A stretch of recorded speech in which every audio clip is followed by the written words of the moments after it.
magandang umaga mula sa Pag-asa Weather Forecasting Center. Ito ng ating update sa binabantayan nating bagyong Hana. Kaninang alas 4 ng umaga, huling namataan yung sentro ni bagyong Hana sa layong 520 kilometers east-northeast ng Itbayat, Batanes. Isa itong typhoon category na may taglay na lakas ng hangin na malapit sa gitna na umaabot sa 120 kilometers per hour at pagbugso na umaabot sa 150 kilometers per hour. Kasalukuyan itong gumagalaw pakanluran sa bilis na 10 kilometers per hour. At makikita natin dito sa ating latest satellite images na may dalawa pang bagyo sa labas ng ating Philippine Area of Responsibility. Una, itong si bagyong Saula na dating siguring as well as itong si Tropical Storm Kirogi. Itong tatlong bagyo na ito sa loob at labas ng ating PAR ang nagpapairal na ating southwest monsoon o hanging habagat na nagdudulot ng mga pag-ulan sa malaking bahagi ng Luzon at itong western section ng Visayas. Para naman sa magiging galaw at lakas ni Guring sa mga susunod na araw, inaasahan natin na ni Hana sa mga susunod na araw ay magpapatuloy itong pagdalaw ni Hana generally west-northwestward or westward. At habang binabaybay nito ang area ng Philippine Sea sa east of extreme northern Luzon, posible itong maglandfall sa east coast ng southern Taiwan. At during this period, asaasan natin ang pag-weaken o yung paghina ng nasabing bagyo. Si Hana posibleng makalabas ng ating Philippine Area of Responsibility sa Lunes ng hapon or sa gabi. At outside bar, habang nasa labas ng Philippine Area of Responsibility, itong si Hana, ito ay magiging almost stationary dito sa bahagi ng Taiwan Strait. At magpapatuloy nga yung tuluyang paghina ni Hana. At posible itong mag-weekend into a tropical depression category late Wednesday or early Thursday. At ngayong umaga nagtaas po tayo ng tropical cyclone wind signal sa ilang bahagi ng ating bansa. Sa Batanes Islands, nagtaas po tayo ng wind signal number 1. Asahan po natin yung mga malalakas na bugso ng hangin na dala nitong outer rain bands ni Guring within the next 36 hours. Kaya maghanda po tayo sa mga banta or yung mga hazards ng malalakas na hangin sa mga susunod na araw. At para naman sa mga malalakas na ulan na dala nitong si Bagyong Guring, inaasahan natin na bukas makakaranas tayo ng katamtaman hanggang sa malalakas na buhos ng ulan sa Batanes dahil inaasahan nga po natin na posibleng mahagip nitong outer rain bands ni Guring ang nabanggit na lugar.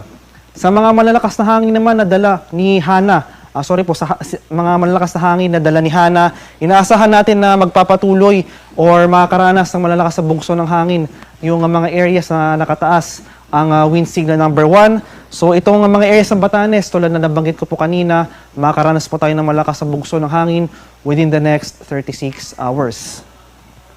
At sa mga pag-ulan naman na dala ng habagat o southwest monsoon na pinapairal nitong tatlong bagyo na sa loob at labas ng ating Philippine Area of Responsibility, ngayon pa lamang hanggang bukas ay makakaranas tayo ng malalakas na buhos ng ulan sa malaking bahagi ng Luzon at western section ng Visayas. So sa mga areas ng Abra, Benguet, Tarlac, Nueva Ecija, sa bahagi ng Pampanga, Bulacan, Rizal, Cavite at Batangas, moderate to heavy rains po ang ating mararanasan sa mga lugar na ito.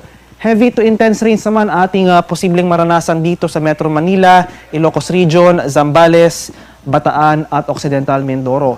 Pagsapit naman ng Lunes, posibleng mabawasan yung mga pag-ulan sa areas ng Metro Manila at Ilocos Region, pati na rin sa Occidental Mindoro. Ngunit asahan pa rin po natin sa mga nabanggit na lugar na ito, itong mataas sa tsansa ng mga biglang pagbaha at pagguho ng lupa, posible rin yung pag-apaw ng ating mga ilog at dalampasigan. At para naman sa mga malalakas na hangin or yung mga malalakas na bugso ng hangin na dala nitong habagat na pinapairal nitong si Bagyong Hana, at ngayon pa lamang hanggang bukas at posible magpatuloy hanggang sa Lunes, makakaranas tayo ng malalakas na bugso ng hangin na dala ng habagat sa areas ng Batanes, Babuyan Islands, sa bahagi ng Ilocos Region, Cordillera, Nueva Vizcaya, Zambales, Pampanga, Bataan, Aurora, Bulacan, Metro Manila, Calabarzon, Mimaropa, sa Kabikulan, Western Visayas at ang northern portion ng Eastern Visayas. At sa kalagayan naman po ng ating karagatan, dahil sa patuloy rin na pag-iral nitong hanging habagat, ay nagdudulot ito ng maalong sea conditions sa ilang bahagi ng ating bansa.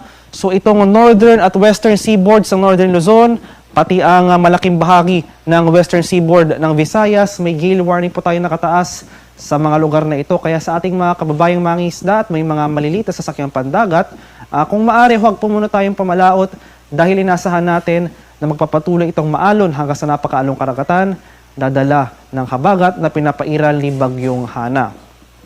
At para naman sa magiging lagay na ating panahon ngayong araw dito sa Luzon, inaasahan natin itong rains with gusty winds, yung mga pag-ulan at malalakas na bugso ng hangin sa area ng Batanes within the next 24 hours. Samantala ito namang monsoon rains, yung mga pag-ulan or yung mga malalakas na pag-ulan na dala ng habagat, magdudulot ito ng mga pag-ulan sa areas ng Ilocos Region, sa bahagi ng Zambales, Bataan at Occidental Mindoro. Occasional rains naman o yung mga pabugso-bugsong pag-ulan ang mararanasan dito sa Metro Manila, sa ilang bahagi ng Cordillera, ilang bahagi rin ng Central Luzon at sa malaking bahagi ng Calabarzon. Maulap na kalangitan naman at may mga kalat-kalat na pag-ulan, pakulog at pagkidlat ang ating mararanasan sa bahagi ng Cagayan Valley at sa nalalabing bahagi ng Central Luzon, pati rin dito sa ilang areas rin ng Calabarzon as well as ilang areas ng Mimaropa. Mas maaliwalas sa panahon nating inaasahan dito sa Kabikulan, generally maalinsangang panahon. May tsansa pa rin po tayo ng mga localized thunderstorms pagsapit ng hapon hanggang sa gabi. So mapansin po natin, malaking bahagi ng Luzon ngayong araw makakaranas ng mataas na tsansa ng pag-ulan, kaya maghanda pa rin po tayo, maging alerto sa mga banta ng flash floods at landslides. Patuloy tayong mag-monitor ng mga heavy rainfall warnings na nire-release or ini-issue ng ating Pag-asa Regional Centers sa ating mga lokalidad. Agwat ang temperatura sa lawag ngayong araw, posible maglaro mula 25 to 28 degrees Celsius. 17 to 19 degrees naman dito sa Baguio City at 26 to 32 degrees Celsius sa Tuguegarao. Temperature forecast para sa Metro Manila ngayong araw, posible maglaro mula 24 to 29 degrees Celsius. 22 to 28 degrees naman dito sa Tagaytay at 27 to 32 degrees Celsius sa Legazpi.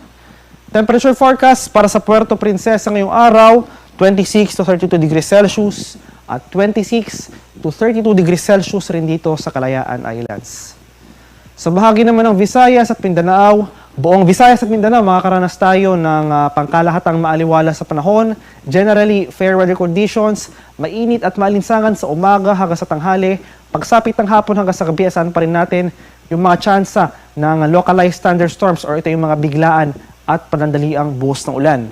Agwat ng temperatura sa Iloilo ngayong araw, posible maglaro mula 26 to 33 degrees Celsius. 26 to 33 degrees rin dito sa Cebu at 27 to 34 degrees Celsius sa Tacloban. Temperature forecast para sa Cagayan de Oro ngayong araw ay posible maglaro mula 25 to 34 degrees Celsius. 26 to 34 degrees naman dito sa Davao at 24 to 34 degrees Celsius sa Zamboanga.